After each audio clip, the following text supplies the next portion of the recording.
and AGA strike was about reverting back to the original television model where people had royalties, because streaming had come and brought this commissioning model where it's a one-time payment. And it was not sustainable. People were getting poorer overall. Because listen to what Don was saying. He said there will be one film that will do really well and everything else is rubbish.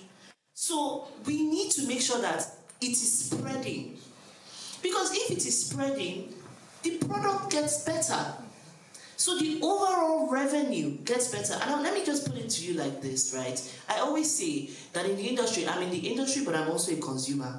I remember when Wedding Party came out, and my group of upper middle class friends who don't normally watch Nigerian movies in cinemas were like, okay, this is a strong start. Nollywood is getting serious, right? And then what happened? All the films after Wedding Party were terrible. This was when we were in the comedy era. Now we're in Kung Fu era now. Now we're in action era and political thuggery era. But this was comedy era, which was, at least with action, at least I can get, but dry jokes, I can't. And so you saw, because you were in the cinema at that time, you saw the complete decline because you did not meet the consumer's expectation. So we all focused on Avengers because we know what we're going to get.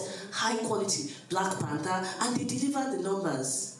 So if we had more of a spread, right, within the industry, then a guy from Yaba that has a really, really good idea will probably find it a lot easier to get funding, will probably also be able to get the right talent to work with him, and could potentially deliver a very interesting story that will resonate with the audience. And we would have several of those. And that's why I keep giving the example that we are making 100 naira when we could be making 10,000 naira. So it's like you're not actually doing other people a favor by keying into this collective process. You're actually doing yourself a favor.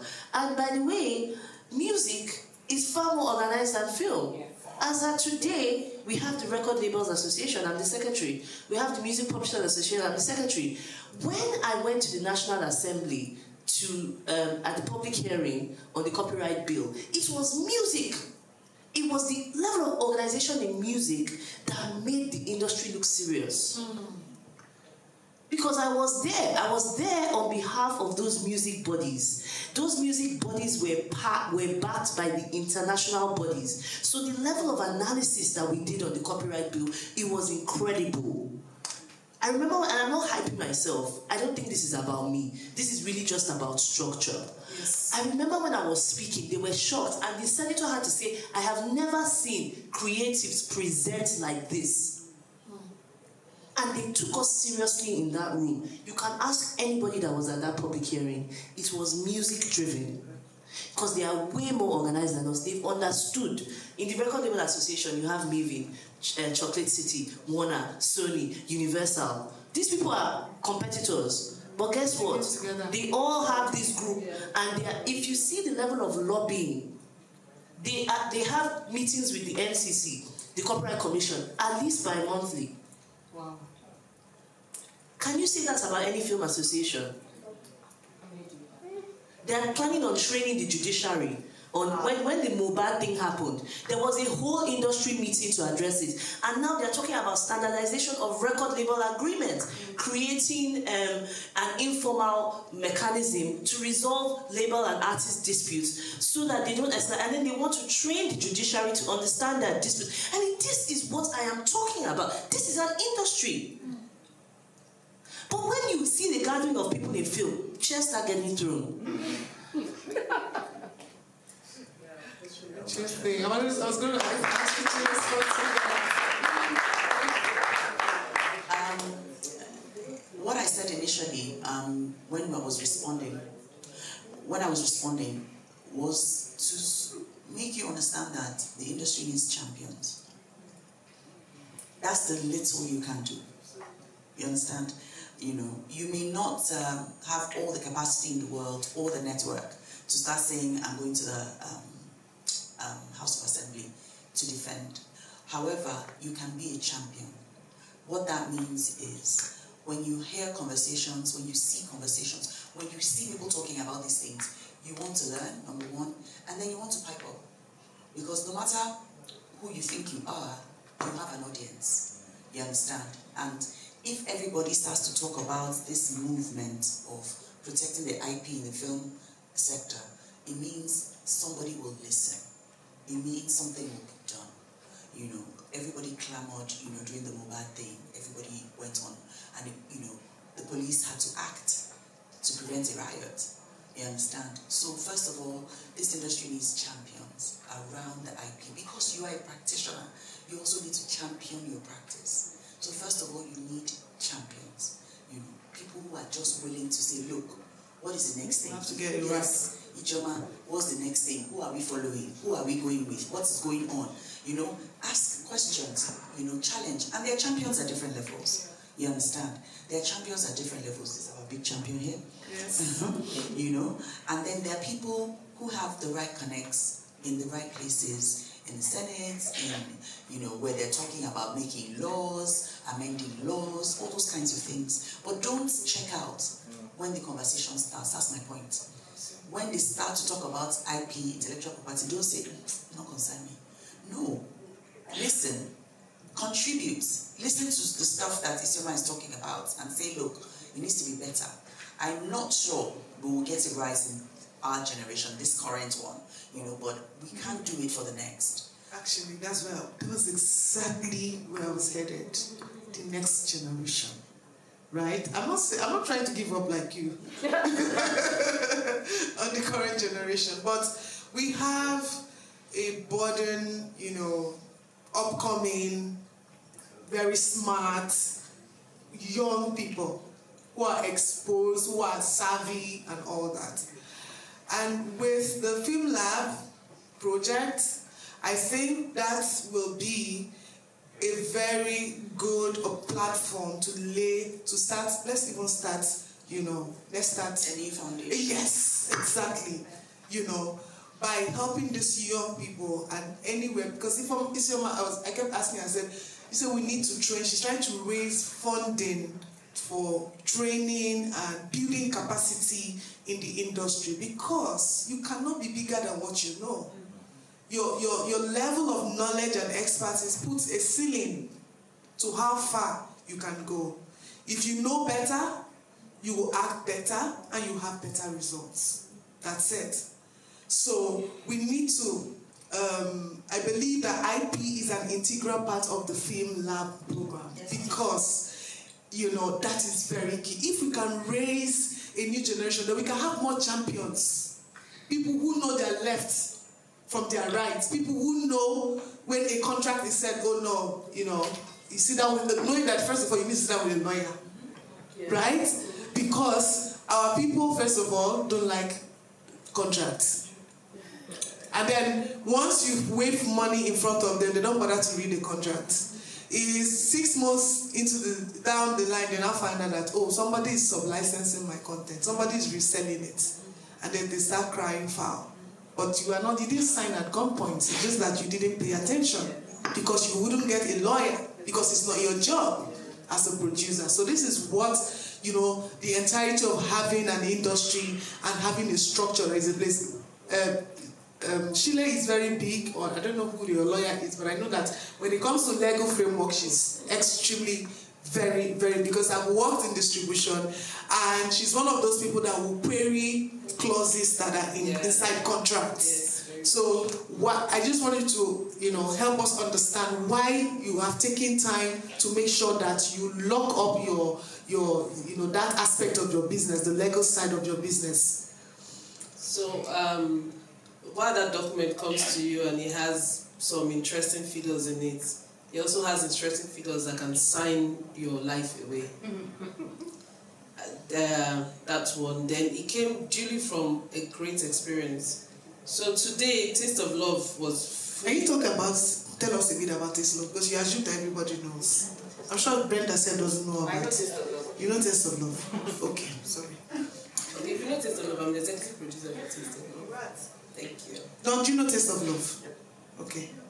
Oh, that's nice. I'm talking about Taste of Love. Very interesting. But then, those of us that produce, we take the back seat. You don't have to physically, know us. It's just that we end up ensuring that it comes as a product and we make revenue from it. Yes. But the talents are the ones who go out and talk about it, right?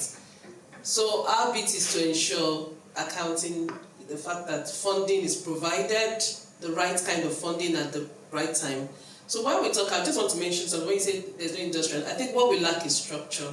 Still the same thing. There is an industry that is existing now. We just don't have standardized structure.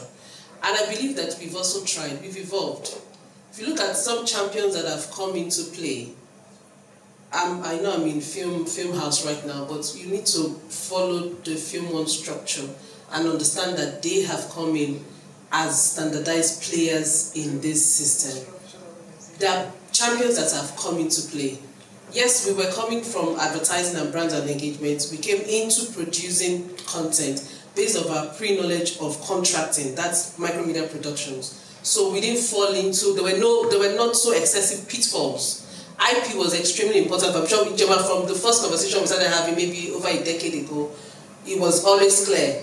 We created this because of IP, we created this essentially for exports. It was important like that. It was clear to understand that it was a product and we had to, monetize it at all times. Till now, Taste of Love, till this moment, as at last month or so, still earned me double digits, thousands of dollar revenue. When did you produce it? Taste of Love was produced 2014, 2015. We still earn revenue from it up until date. Actually, one of our Caribbean channels that we just opened was because they saw Taste of Love and fell in love with it. And that, allows you to sell your other products because then they become buyers and they fall in love with your content that you produce. But then going into contracting and all times, I'm just trying to say that it's important to, our lawyers are not just lawyers, they're senior advocates of Nigeria. They are ready to, they are ready to take you.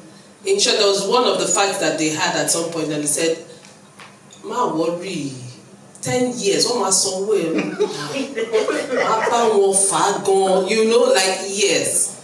And that, no, because they're like, you can't breathe, you can't provide, you can't deal with people because you're a big organization and you believe that just because contracts have been signed, you cannot begin to repress I don't want to call it bullying because we both signed it. The dominant position.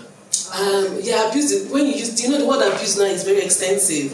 I'm just trying to, play it safe. Actually, yes, it would have been so bad that our organization would have been indebted into tune of over 250 million naira. I'm telling you the truth, And it's a telco that tried that funny activity with us. But it was because we had legal backing. And just the first letter that was sent to that telco in response to their threat to us, they kept quiet immediately. And they went ahead, filed it in court and all of that. I was the one that had to call them, "You know what, I want to continue doing business in this industry." I like that.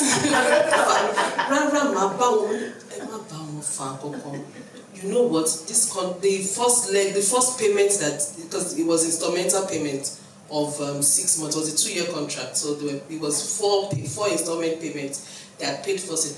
I said, the contract that we have, my own understanding is the money is the contract. Once their money expires, that contract also does what expires. The day the last money they paid goes into the value that we both co-signed, that's the last day we have any contract agreement. Just please write back to them that is what keeps us together. And they backed off immediately. There was no reason to have even called off that contractual agreement. Like I said, I don't want to use so many of those words. Do you understand? But you must have legal backing. Extremely important. Your lawyer must be able to call out some clauses. There was one clause that we worked with a producer who had stated, I'm sure a lot of us may have seen that contract clause before, that says that while this is the cost, the agreed budget for this, there might be out-of-pocket expenses, marketing expenses that you will be eligible to pay if there is any form of reconciliation.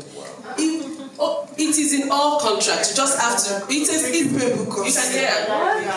It's a boilerplate clause, and so what you have to do is to then qualify it, because if you leave it's open-ended. Yeah. So you can put qualifications like subject to prior approval and things like that. But what I was going to say was, you can afford SCNs, I didn't afford it at that time. But you were lucky somehow that you were able to get a good lawyer, right? There are certain limitations, and because you came from advertising, you were used to working in a structured way. So of course you knew you needed a lawyer. When you don't come from a structured environment and you go into another unstructured environment, you're more vulnerable. And then, the challenge I'm having now is, I remember when I started, I was like the only entertainment lawyer going around. And now there's so many entertainment lawyers, which is great. Contingent to if they actually understood it. And which is one of my projects now I'm doing is actually to set up a curriculum at universities to train lawyers on entertainment law. Because you don't just need a lawyer, you need an entertainment lawyer to read through the clauses. But I don't want to dwell down on what you can do in your individual B2B capacity. We're looking at it from an industry perspective. If a young person comes in today and they want to contract, we should have standardized clauses that are not predatory, that manage this abuse of a dominant position. By the way, this is not a huge word. This is competition law. It's a competition law issue, right? We should have those standardized contracts that anyone can get and know that they are entering into an agreement that is fair and balanced for both parties, which is why we need to work as groups collectively, because you may not be able to afford a really good professional entertainment lawyer, but your association, by putting resources, should be able to do that. So the Producers Guild should be able to enter into a negotiation with the Directors Guild to say, these are the terms that we want to work on. For budgets of this, for different kinds, because people, also when I say this a lot, people say, okay, this is for Netflix, this is for Amazon, it's not for the rest of us. But it's not true. Because actually when you just go on, anything I'm saying, you can, Google is your friend, like Brenda said. I'm not actually saying anything that is unique, right? When you go there, you go and you see all these WGA rates, for example, that's the Writers Guild of America rates, you will see that the rates are according to budget sizes. So we can actually do this in this industry and accommodate the guys in Enugu and Asaba, or the Yoruba movie film industry, or Kannywood. We can accommodate their budget sizes and say, for these budget sizes, these are the fees that you pay different types of roles within your production. And this is the contribution that you make towards pension and healthcare. And these groups can go to insurance companies and get group healthcare and pension that is more affordable. Because it makes me really sad. And I keep saying that my husband is a filmmaker. And for me, it's personal. So the day my husband cannot carry a camera anymore, what happens? Interesting. You understand what I mean? What actually happens? So we need to resolve these issues. So until any filmmaker from anywhere in this country can rely on some basic standardized contract terms that they can enter into that are relatively fair, I'm using the word relatively because someone will always not necessarily feel, it's never 100% balanced. You can't really get that. What we're trying to do is just get a bit closer to equity. Then we know that we're doing something. And that it's not, the only thing that I feel the government should do when I talk about government intervention is this issue of equity in terms of IP ownership, to say that you should not be allowed to assign all your rights. You should not be allowed to assign all your rights. The law should actually recognize the producer, which is in line with the definition of the owner of an audiovisual work under the Copyright Act. It actually says this is how it's divided. The owner of a cinematographic film is the person who has made all the arrangements for it to be produced, which is the producer. Yes. So that is actually the Copyright Act, but it also then puts a caveat that says, but such person should have also have acquired all the other rights, right? So we should follow it, and we should have broadcasting code regulation that says, so based on this Copyright Act, even if someone is commissioning you, they cannot own all the rights. They can only have a license. So that way, they have more equity. I think it will manage, because let me tell you, I sit on the side of financing where we're trying to finance, like there's money, right? There's actually a lot of money to be given. But most companies from Nigeria cannot meet the standard. They cannot meet the standard. They would have different failings like this. I'll give you an example. So when you take any, like a debt financing or even just a private equity financing for a project, okay, so let me, so debt financing is a loan. If you take a loan or someone gives you a private equity investment, so they invest in equity in your film or your company, and they just provide you money to fund your activity, right? They don't own the right, but what they would want is a lien over the right. For you to understand the importance of intellectual property, that it can be securitized. So like the equivalent is if I go to a bank and I want to take a loan, they'll say, give me collateral. You know, usually they like land, they love land, you know. But in the case of this industry, most of us don't have the land or the house to give them. But what we have is this intellectual property, which cannot be collateralized, but it can be securitized.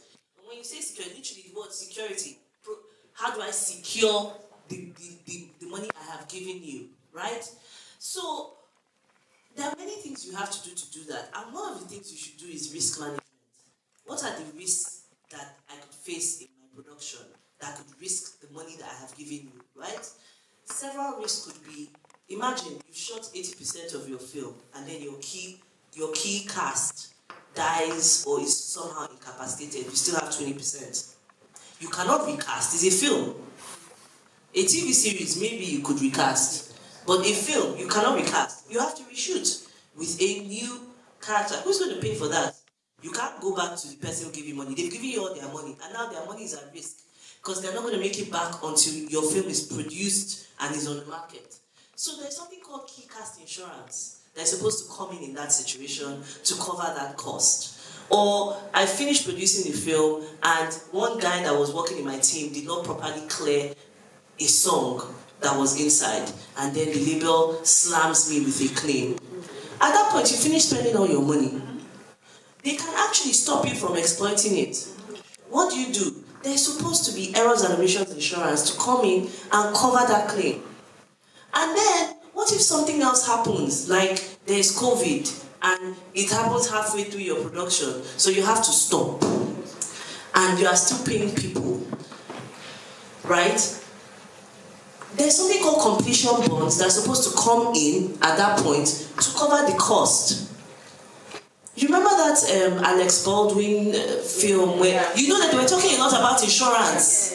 So, now when you come and get money from Nigeria, of course, the lender or whoever is financing, if they are properly advised, like someone like me that knows what should be there, is asking for these things. The guys in South Africa, they have it, they provide it like this.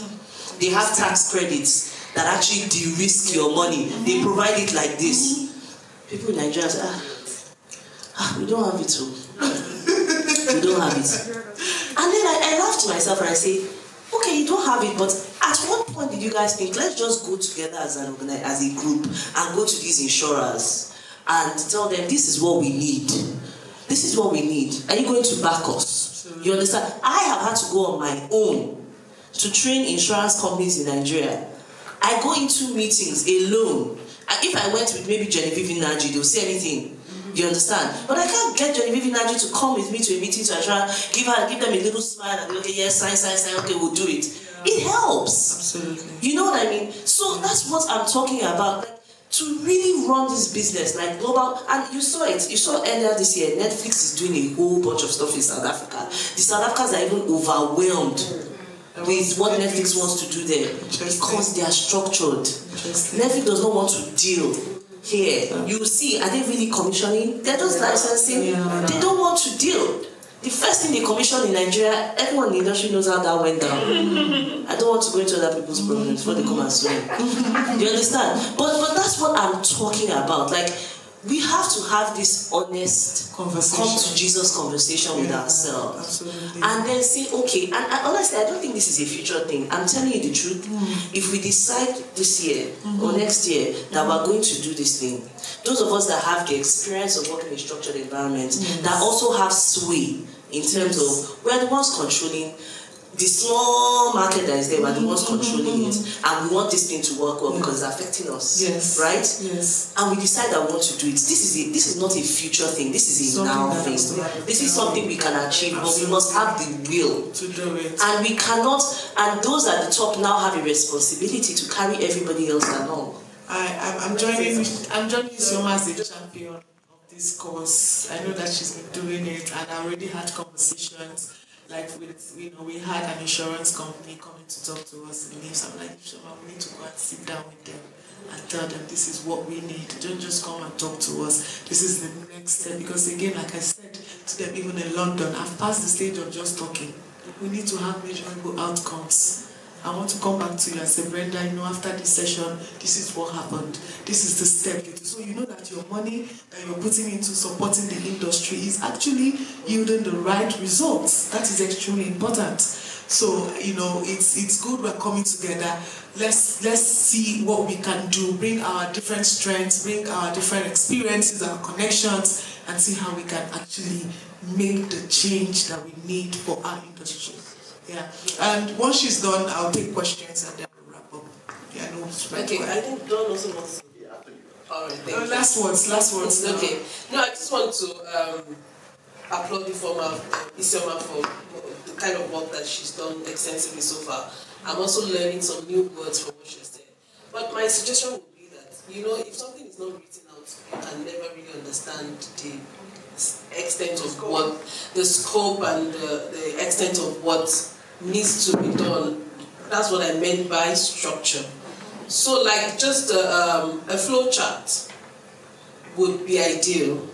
With that flow chart, the guilds themselves can begin to see the impact of that. Now, everything that you have said now, one of the key factors that, while legal was important, I know you keep saying that you shouldn't go into individual business operations, but people just want to understand the practicability of all of the English that is being spoken towards us. And maybe I see it from a practical point of view. So I'll always lean back towards my business operations to understand. Insurance has not been a major factor into what you have said, into our business operations, right? But from just this little word that you've explained to us, I've seen the importance of ensuring that insurance builds a lot of production activities. Do you understand? And also back to the healthcare of workers, people that have worked. My previous organization that I worked in, that would be Sound City, the generation of people that were filming with me in those days, almost 10% of them are dead. Yes. Yes, they've actually passed on, and they've passed on from diseases that could have that just required money to have taken care of them maybe a decade ago. So if they had such health insurance, they would have detected their curable diseases that they could have managed, or lifestyle management of their diseases. Yeah, God bless you. So I wouldn't want to have another generation of people maybe that are co-workers with me now, that in another decade we're dealing with such incidents where they just fall off the grid, and you realize that they created such great works, but there's nothing to show for it. In actual fact, a lot of them passed on in penury. It's quite painful. So thank you for that information. But the flow chart is extremely important. If you have a structured flow chart, I'm telling you, it would even be easier to push it out. Push it out in the papers, push that this is what the structure of an industry should look like. Do not embark, because you don't have these, streamers cannot commission. Do you understand what I'm saying? Yes. That way. Thank you. Oh, great. Thank you so very much. And I can tell you too, as champions, I'm much more happy to embark on this champion. I have some of the information you shared. I would like to remove some of those clauses where it says that after music has been produced in my studio, I'll still be paying you money afterwards. Yes, sir.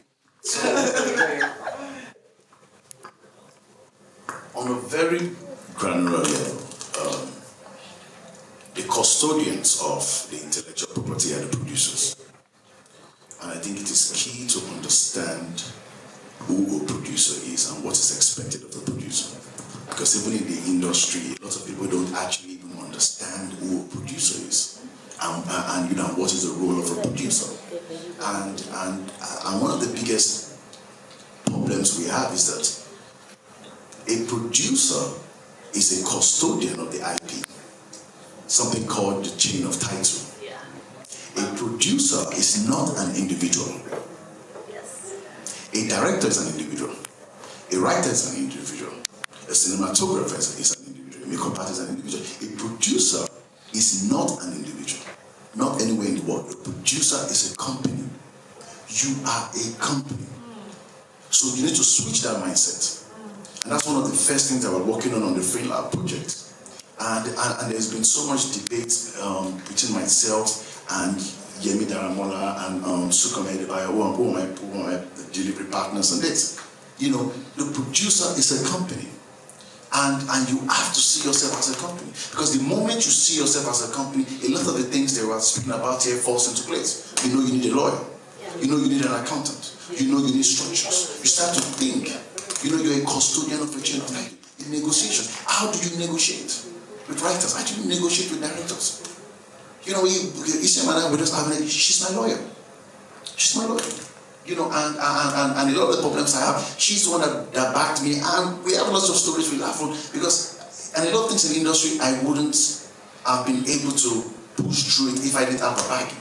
But then if I stood as an individual, I wouldn't think that way. Bank of Industry has so much money, but a lot of filmmakers can't get it because they are individuals, not companies.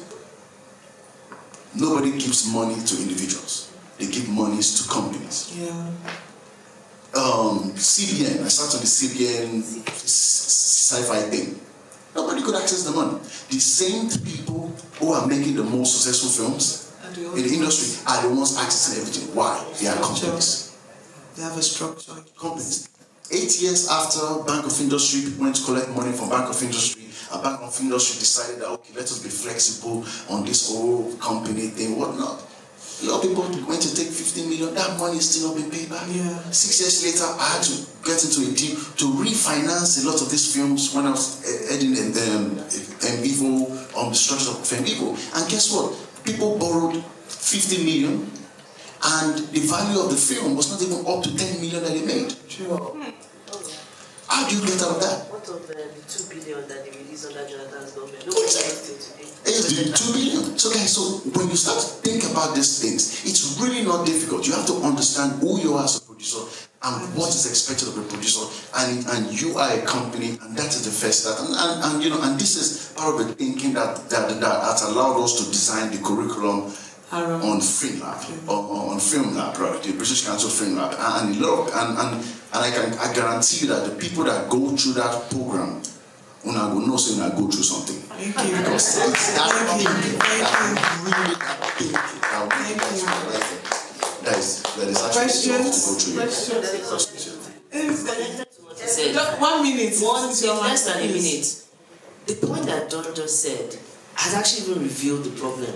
Is that the producers have not really taken their place in the value chain. That's really what it is. Because the producers are actually the employers of labor. So they are the custodians, not just of the intellectual property, but of the industry. So they are supposed to be the ones to lead the charge on the standardization because they derive the ultimate benefit from it. Like the exemptions that I'm talking about now, that shouldn't be part of that standard. That's at the point of negotiation, But from a joking thing, it's serious. Like, do you understand what I mean? So until the producers, the leaders, will keep going around in circles. So this is a charge to the Producers Association that you guys need to sit up. And that also other producers who are not involved in those producers' organizations need to get involved because you guys are the ones, you are the key. You are the ones that are supposed to go and negotiate, both downwards and upwards. Thank you so much. Please round of applause. I mean, it looks too serious, isn't it? It's a very serious issue. The IP is very, very serious. Like, Brenda, I like the way you are breaking it down, like nursery school. If our Isioma is on another level, and then you're trying to help us. When she talks, she's saying, no, this is what it is. You know, so I think it's been very, very interesting to have this conversation. And once again, I want to say thank you to British Council for their efforts to educate. If you have this kind of forum, 10 different places in a year, I'm sure it will continue to build capacity and help people to understand, you know, the things that they need to know as filmmakers, as producers. I'm sure we don't have any questions, do we? Because we've asked and answered all our questions. Okay, there are too many hands up. Oh my goodness. Okay, listen, please just make your question very brief, and please, my panelists, make your answers very brief. Time is spent. So many questions. So we take all the questions. At once, and then we answer.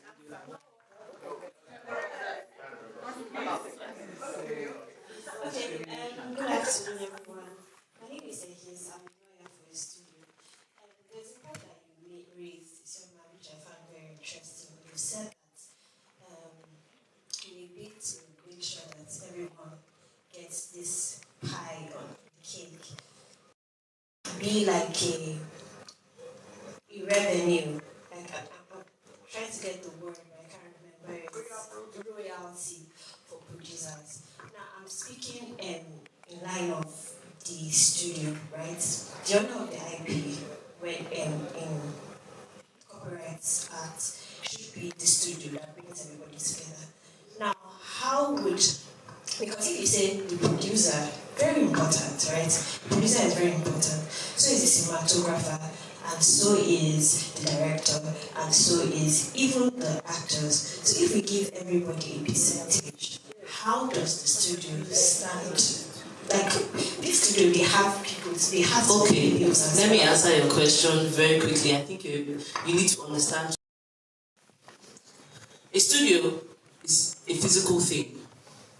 A producer stroke production company is another thing. So you may be a studio, you may have a physical studio, and you're also producing content, right? So actually, you're a producer. Now, let me just give you film financing 1 minute. And I think that should explain it for you. So first of all, you should know that each production should be a company on its own to manage risk, right? Right. So when you do that in proper film financing or structuring of a film project, you divide the equity into two. One side for the financiers, another side for the producer and everyone else. And the financiers who bring 100% of the money only have 50% equity if they are coming in by way of equity, right? And of course, the reason for that is there is an understanding that IP you can't really value, so the only thing is let's share it half-half, basically. Now, from your producer share, it is where you now give a share to all the other talents, and you still have the lion's share. This is what I'm talking about. These things, you're asking me a question that should actually be negotiated on an industry level. And they do it in other countries. The producers are still richer than the talent, but everybody still has a piece of the pie. A royalty share is, remember, you're not giving them 1% or 5% or 100%. You are giving them 1% or 0.something% of your own producer's 50%. Do you understand? Now remember that if you are the producer and the financier, you still have your other 50% on the other side. So we cannot drill down on the numbers now because we're supposed to be negotiating it at a industry macro level. But go online and just check the rates online. If you want to just get an idea, check the US, check Canada, check the UK, and you will see that they break these things down, not just your payment fees, but potential ratios of royalties. And everybody is going home happy. But if the producer is not getting any share, there is nothing to give other people. Does this explain it for you? Good afternoon, everybody. My name is Debbie Ohiri. I'm a performing artist. So So I want to ask as regards like everybody has said, there's no structure, there's no this, there's no that. At this point, for me, as an independent artist, and I want us to realize that this industry is both informal and informal sector. So we need to identify that first. How do we get access to protect our IP now? Why it's not structured? Yes. How affordable are these entertainment lawyers? Because, for example, you can call me for a performance and I charge you a certain amount of money. I'm thinking of costume, I'm thinking of content, I'm thinking for social media sponsored, kiniko. I want to pay my lawyer. How am I able to do this? Thank you. Okay, first things first. And then I want to just on how you understand IP. So an idea is actually the manifestation of that idea that has protection. So let's understand that first. And I'll tell you, I'm not the cheapest lawyer and I don't want to be. I have bills to pay. And I paid a lot of money for my education. Well, I didn't pay, my parents did. But at the end of the day, like, you get. So I also have my bills. But one of the things I do for clients that are like you, like artists, is to actually not charge you upfront. I just charge a percentage of what you earn. And that's actually a global standard. And it's usually between 5 and 10%, depending on what you negotiate. So that way you have access to a lawyer, you're not having to pay out of pocket. They earn where you earn. And you find that your lawyer is highly motivated when you're in that kind of situation, because they're going to make sure that you get the best deal. They can even help you with getting jobs, even though, because they know that they're going to earn where you earn. So that is one way. Now, in terms of other things you can do, for example, if you create something, let's say you write a script, you can actually go to the copyright registry. It's very cheap, and just do what you call a notification, which is like registering it there, and they give you a certificate. Now, let me clear this up. It's not the same as a trademark. A trademark is a whole other thing. For your trademark to be protected, it must be registered.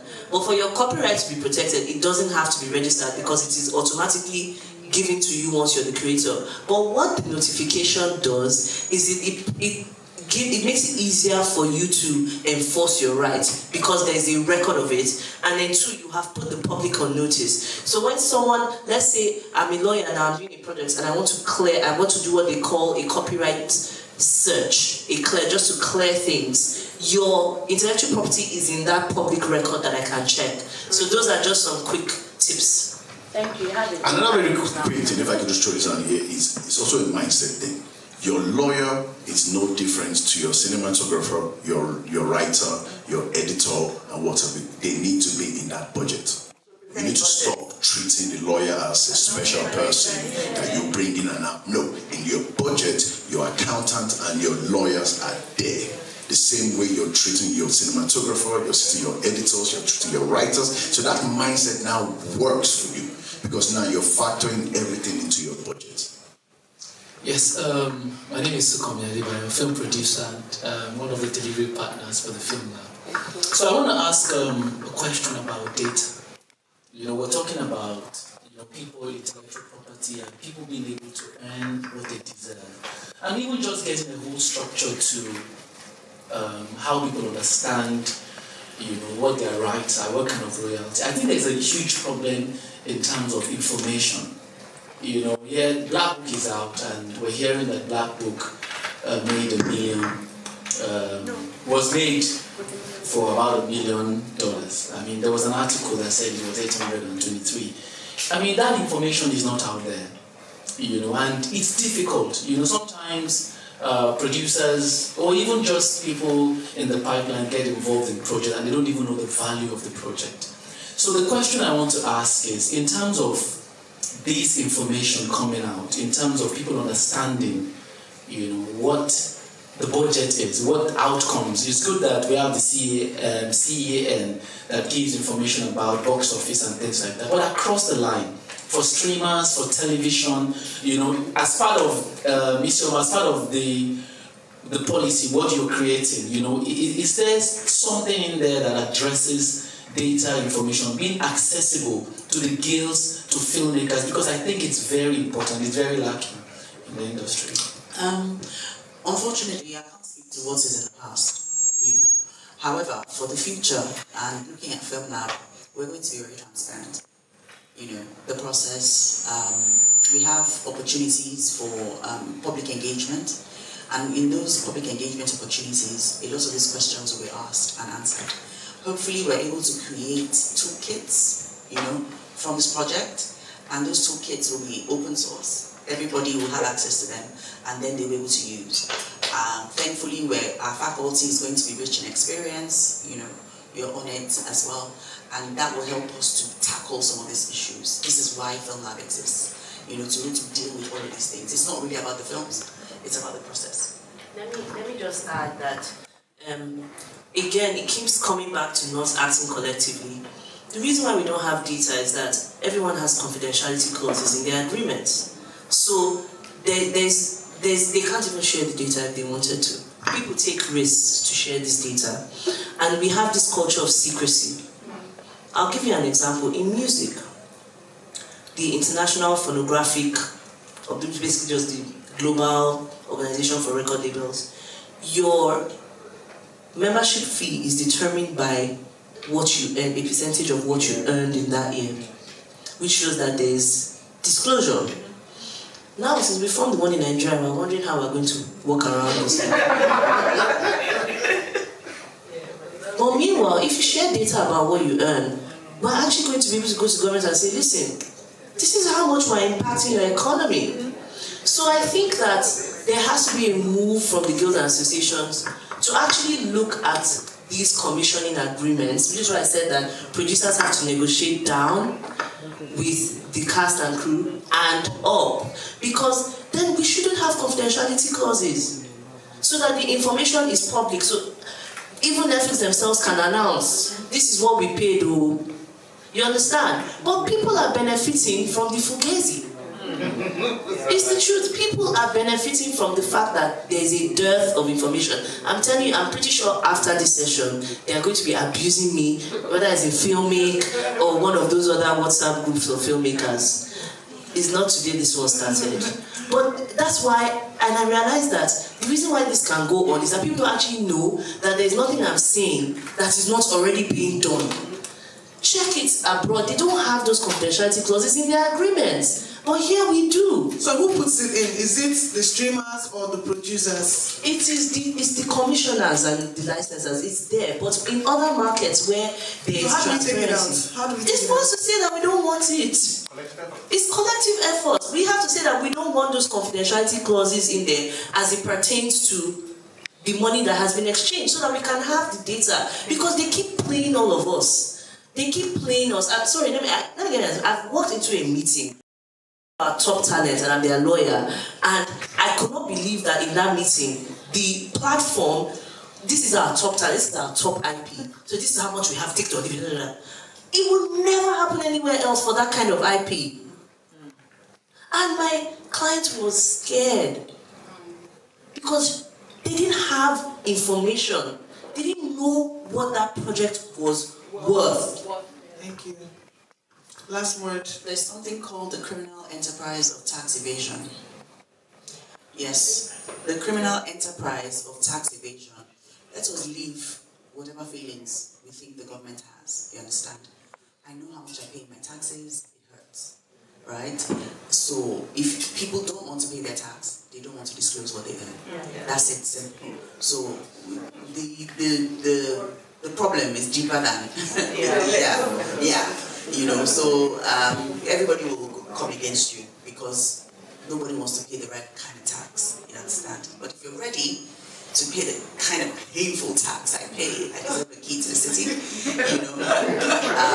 You will remove the confidentiality clause. Thank you, ladies. Thank you so much. Yes, are you clapping?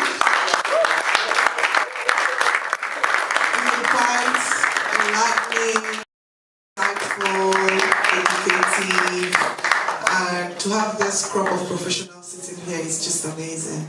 I want to say thank you for sharing your wealth of knowledge, for being champions and doing these things. Please, let's keep doing it. Thank you. Who's next? Brenda? Okay. Okay. Okay.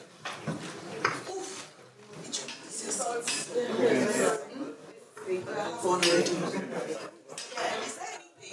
there anything? We're not doing anything. I'm just going to talk to you about it. Awesome. All right. So please, can I have Sukomi Adebayo? Sorry. Can I have Sukomi Adebayo and Yemi Daramola, please? It's only 5 minutes. It's your man. Go. 5 minutes. Thank you very much.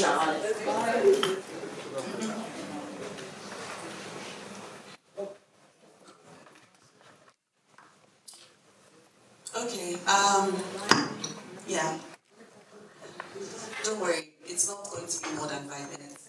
So Film Lab Africa is our accelerator program for filmmakers. An accelerator, we borrowed the term from the IT people who they do incubators and accelerators. Incubators are when you want to incubate, you have an egg, it's not yet the chicken, you're incubating it, then it becomes a chicken. And then an accelerator is when the chicken wants to leave home and wants to fly away. You support the chicken. So Film Lab Africa is our chicken.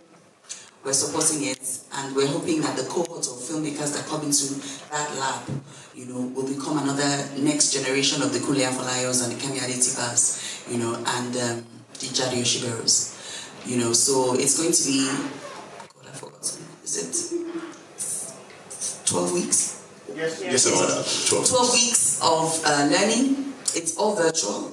We're going to be supporting you with data stipends so that you can be able to come into the class. We're going to ensure that it's not very disruptive, because I know that in this industry it's gigs. You get a gig today, tomorrow it's not. So these 3 men here are going to be restructuring the timetables to fit.